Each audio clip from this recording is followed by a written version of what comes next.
If I'm at risk of heart disease and phosphatidylcholine raises my TMAO, should I stop taking the phosphatidylcholine supplement? This is a clip from a live Q&A session open to CMJ Masterpass members. In addition to this episode, you can access lots of other free samples from these sessions at the first link in the description. But first, we're going to go to the first runner-up, which comes from Nadia. And I would summarize this question as, if I'm at risk of heart disease and phosphatidylcholine increases my TMAO, should I stop the supplement? But let's go to Nadia's question directly. So what Nadia said is, I've been taking Body Bio phosphatidylcholine PC for a year, at first in larger doses, including IV, until I took a TMAO test and realized it was off the charts high. I stopped the PC, and within a week, the TMAO dropped to almost nothing. The cardiologist tells me that TMAO is a very important measure for heart disease, and that there is new research from the Cleveland Clinic that proves that that's the case, and I should stop the PC. Other doctors say that having PC is extremely important for membranes flexibility, intestinal walls, memory, immune system, I have MCAS, and that TMAO is not proven to be a direct factor in heart disease, and as long as it drops quickly when I stop the PC, I should not worry. So at the moment, I am taking small doses of PC every day, trying to find a compromise between the opinions. I am about to retest TMAO. I'm sure it won't be as high as previously, but still higher than when I don't take choline at all. If any level of TMAO is bad, then should I have no PC, or is some elevation okay if I kept within a certain range? And are there benefits of PC in small doses, like a half a teaspoon, that are worth the risk? What's your opinion? Any relation to age? P.S. I have a family history of genetic cardiac disease, and I have 0 calcium CAC score right now. So I think, first of all, the link that you provided from your doctor, from the cardiologist, is a press release. And I would never trust a press release, and I would never trust anyone who says anything is proved based on a press release, both because proof doesn't exist in empirical science, evidence does, and conclusions are always tentative in empirical science. There's no such thing as proof outside of logic, mathematics, and geometry. But also because a press release is put out by the people who advocate the hypothesis because they did the research, and doesn't have any critical review associated with it. And just generally speaking, journalists who just repeat press releases aren't really doing the public much favor. But also, they don't only have a hypothesis, they also have a commercial interest in the hypothesis being shown to be relevant, because they are the marketers of the TMAO test. So, to the extent that TMAO is not important, no one's going to buy the test. And so I think that's important to note. I have done numerous analyses on this topic that I will link to in the show notes. But very briefly, the way that I would categorize the existing research is that there is evidence, largely causal evidence, that is almost exclusively from animals that have genetic defects in their metabolism that make them more vulnerable to heart disease or to stroke,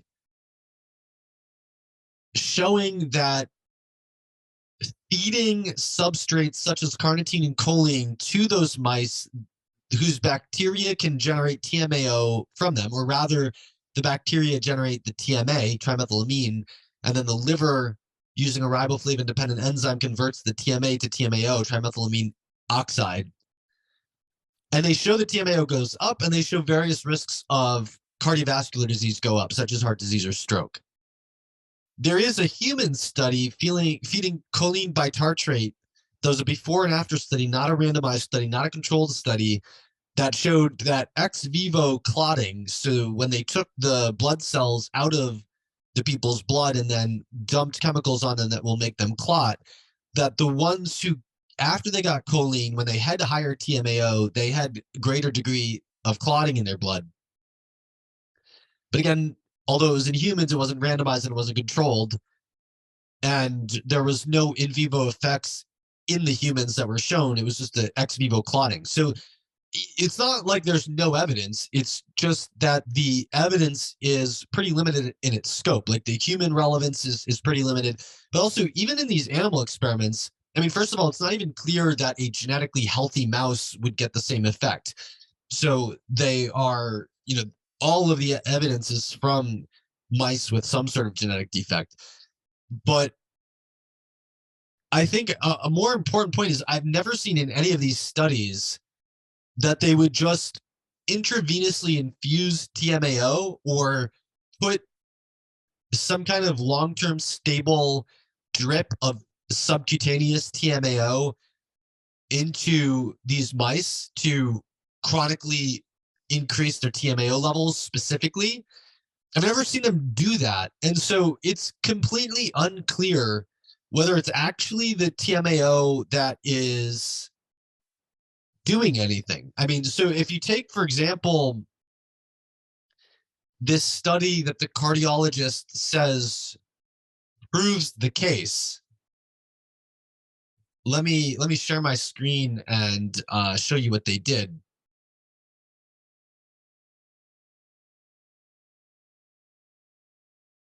So this is from gut microbes impact stroke severity via the trimethylamine and oxide pathway. What they did here was they took two different ways of increasing TMAO in the mice.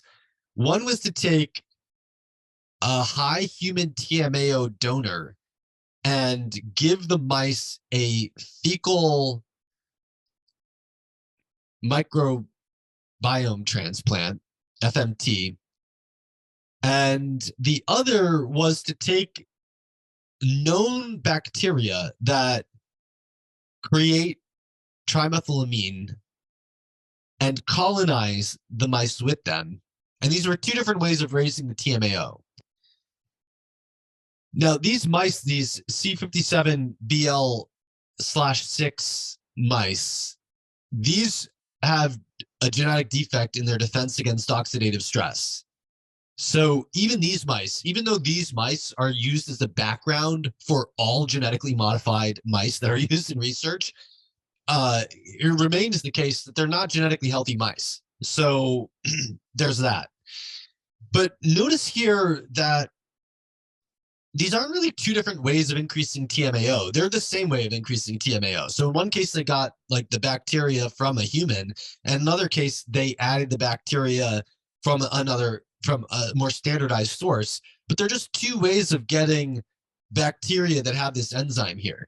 And so if you're going to feed the mice something that generates TMAO, how do you know that the TMAO isn't just a marker of something else that those microbes are making from that? I'm not saying it invalidates that it's from TMAO. I'm just saying that it would be a lot clearer that was from TMAO if they did an intravenous or subcutaneous infusion of TMAO so that you knew it was TMAO. I mean, bacteria make a lot of stuff. And, it's quite possible that TMAO is a marker for a bad microbiome. And it's also possible that it's a causal factor. It's just that even in these mice studies where they have the clear opportunity to show the causality, they still don't really show the causality as much as they just make a lot of jumps and conclusions. Now, with all that said, if I were to characterize the state of the TMAO research on a scale of 1 to 10, I'm concerned about TMAO as a cause of cardiovascular disease about 3. So I'm not, I don't throw the baby out with the bathwater. But I don't, I'm just it's not all that convincing yet. It's an interesting hypothesis and not that much more than that. I think the Cleveland Clinic has an excellent PR machine, and this has gotten an utterly massive amount of attention relative to the compellingness of the research. I could find 50,000 other things that have that degree of compellingness in terms of potential causality of heart disease that don't get anywhere near the attention because they don't have a giant PR machine behind it. So, I mean, this is primarily attributed to the success of the PR campaign, the people who make the TMAO test, more than it is anything else.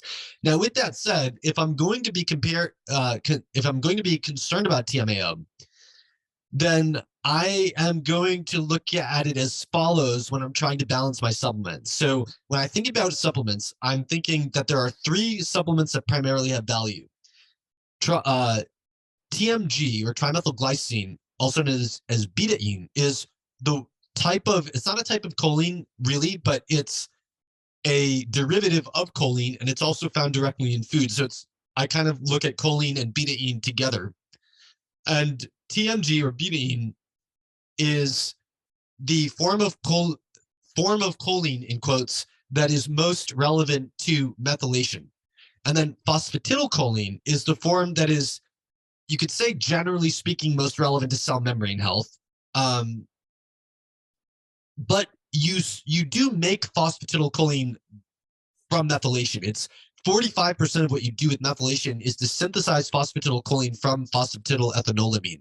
Nevertheless, phosphatidylcholine is the major form of choline in food, and also it is particularly good for exporting fat from the liver and for promoting healthy bile flow.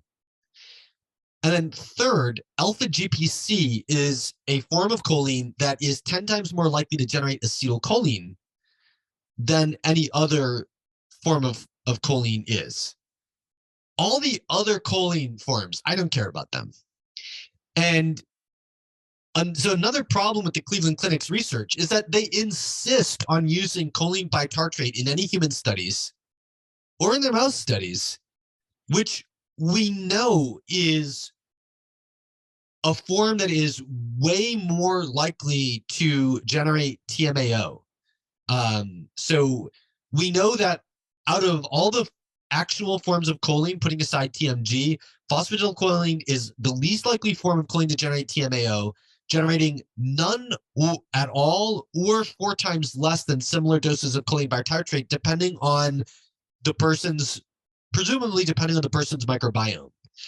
And so for some reason, they insist on using a form of choline that is not found in food to any significant extent, which is choline salts, choline bitartrate in this case, and then blame the eggs and meat.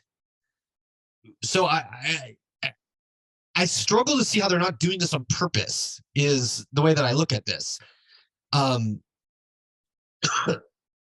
think they know if they use phosphatidylcholine, they would get less consistent results. And so they don't use phosphatidylcholine. But, if they were trying to do a public service by helping us understand how to navigate diet and supplements, I think they would compare choline forms, because we know there's tremendous difference. Now, if you look at TMG, TMG, or betaine, generates 100 times less choline than TMAO. And so the way that I would look at your question is this. I mean, what is your real goal? There is no essential requirement for dietary phosphatidylcholine. You will get dietary phosphatidylcholine from food anyway. And you can support endogenous synthesis of phosphatidylcholine with methylation. And so you can focus on methyl support to get endogenous phosphatidylcholine synthesized. And then you can also get phosphatidylcholine from a broad spectrum of foods if you're concerned about the TMAO. And if you want to support your methylation specifically with a form of choline, so to speak, betaine, or trimethylglycine, which is the same thing, TMG, is probably the safest way to do it, because it generates 100 times less TMAO than choline does. And so I would look at this from the perspective of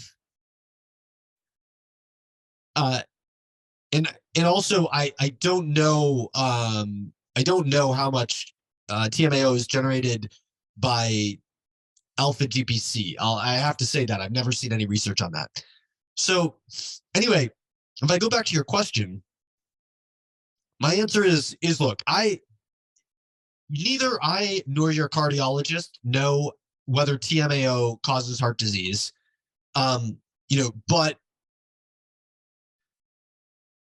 to be totally honest, I feel like if your cardiologist is just looking at these press releases, he's just subject to the Cleveland Clinic's PR machine, which is driven by their incentive to drive a market for their test.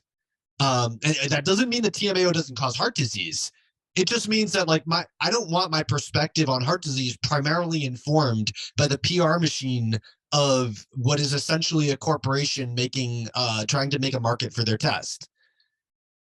So I don't know, but if I knew my TMAO was through the roof, I would probably just for the sake of optimizing, try to reduce it. And I don't know what can be done on a microbiome, in a microbiome sense, specifically to alter TMAO production. It's a little bit out of my wheelhouse, and I'm not sure if the research is quite there yet.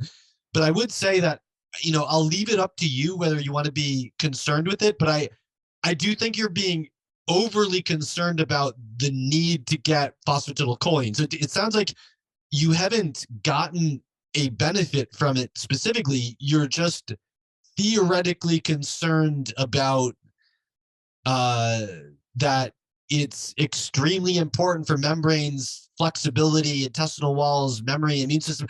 I mean, all this stuff is also sort of grossly exaggerated from these other doctors. There's no dietary requirement specifically for phosphatidylcholine. You do need, there is definitely evidence that that choline intake is important determinant of liver health. But, if you're trying to biohack your way around this, I would consider replacing the phosphatidylcholine with TMG, because you're probably, by supporting methylation, going to support your endogenous phosphatidylcholine synthesis.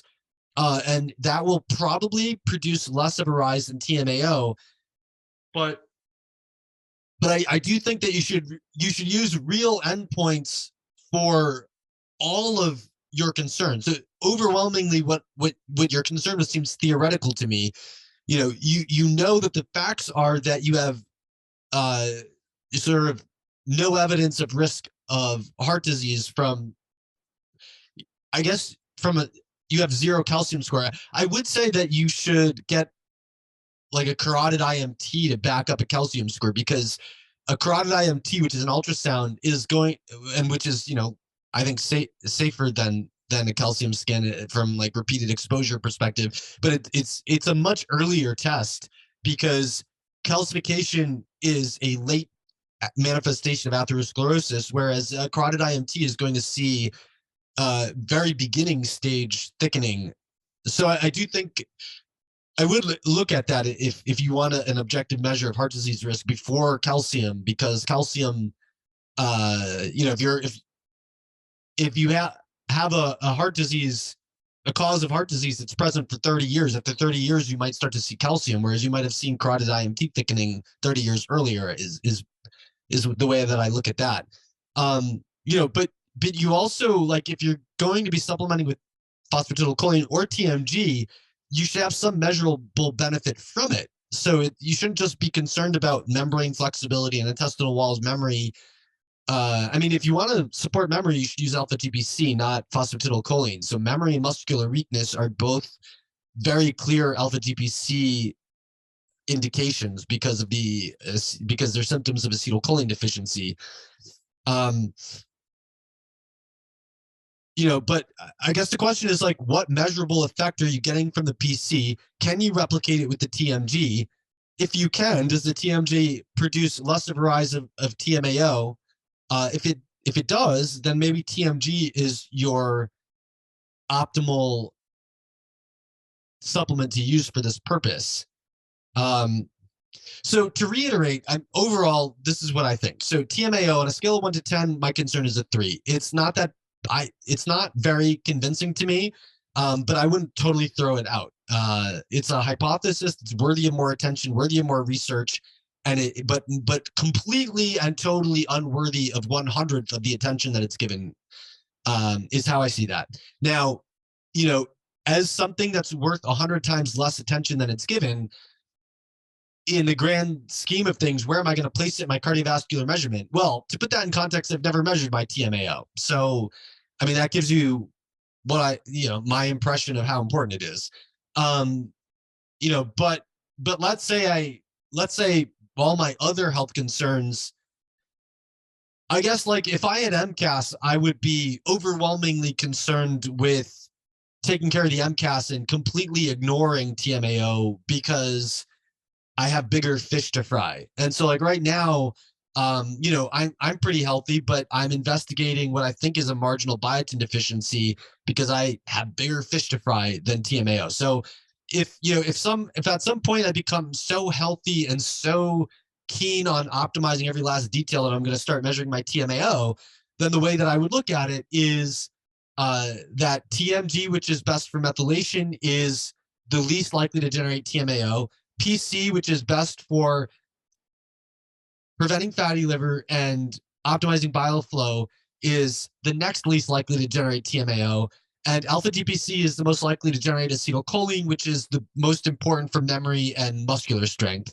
And out of those priorities, I ask, am I getting a meaningful benefit from any of these supplements? And if one of those is generating, if PC is generating a lot of TMAO, then I'm going to look at whether I can replace it with TMG, because TMG will support endogenous synthesis of PC and perhaps generate less TMAO. So that's how I look at that. Thank you very much, Nadia, for your question. This is a clip from a live Q&A session open to CMJ MasterPass members. In addition to this episode, you can access lots of other free samples from these sessions at the first link in the description. If you want to become a MasterPass member so that you can participate in the next live Q&A, or so that you can have access to the complete recording and transcript of each Q&A session, you can join at chrismasterjohnphd.com/masterpass. You can save 10% off the subscription price for as long as you remain a member by signing up at chrismasterjohnphd.substack.com/Q&A. That's Q&A spelled out as Qanda. These links are in the description.